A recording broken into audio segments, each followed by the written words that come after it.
10 বছরের শিশু, কিন্তু দেখতে লাগে 80 বছরের বৃদ্ধ। বিরল প্রোজেরিয়া রোগে আক্রান্ত চট্টগ্রামের মিরসরাইয়ের শিশুটি। অর্থের অভাবে চিকিৎসা না হওয়ায় দিশেহারা হতদরিদ্র পরিবারটি। দেশে এখন পর্যন্ত বিরল এই রোগে শনাক্ত হওয়া 3 জনের মধ্যে একজন মিরসরাইয়ের এই শিশুটি। দেখলেই যে কারোই মনে হবে 80 বছরের বৃদ্ধ, অথচ তার বয়স মাত্র 10। নাম শাহাদাত হোসেন।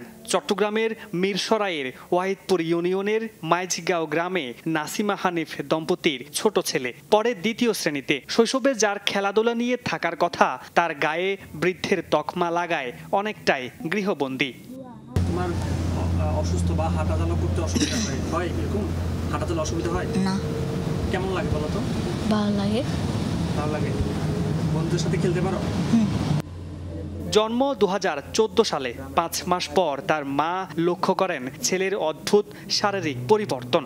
চিকিৎসকরা দেখে জানায় সে বিরল প্রোজেরিয়া রোগে আক্রান্ত। অটোরিকশা চালক বাবার অভাব অনটনের সংসার, নেই চিকিৎসার সামর্থ্য।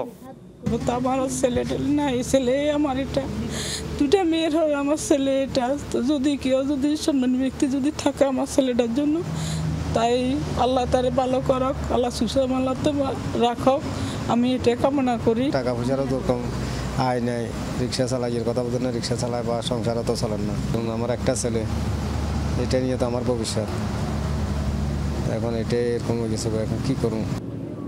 জেনেটিক কারণে বিরল এই রোগ হয় বলছেন চিকিৎসকরা। এখন পর্যন্ত বাংলাদেশে শনাক্ত হওয়া 3 রোগীর মধ্যে শাহাদাত একজন।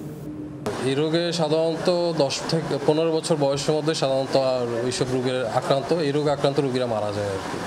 তো দেখা যায় কি এই রোগে আক্রান্ত হলে পরবর্তীতে হার্টের প্রবলেম, স্ট্রোক হতে পারে। এইসব রোগে আক্রান্ত হয়ে পরবর্তীতে রোগীটা মারা যায়।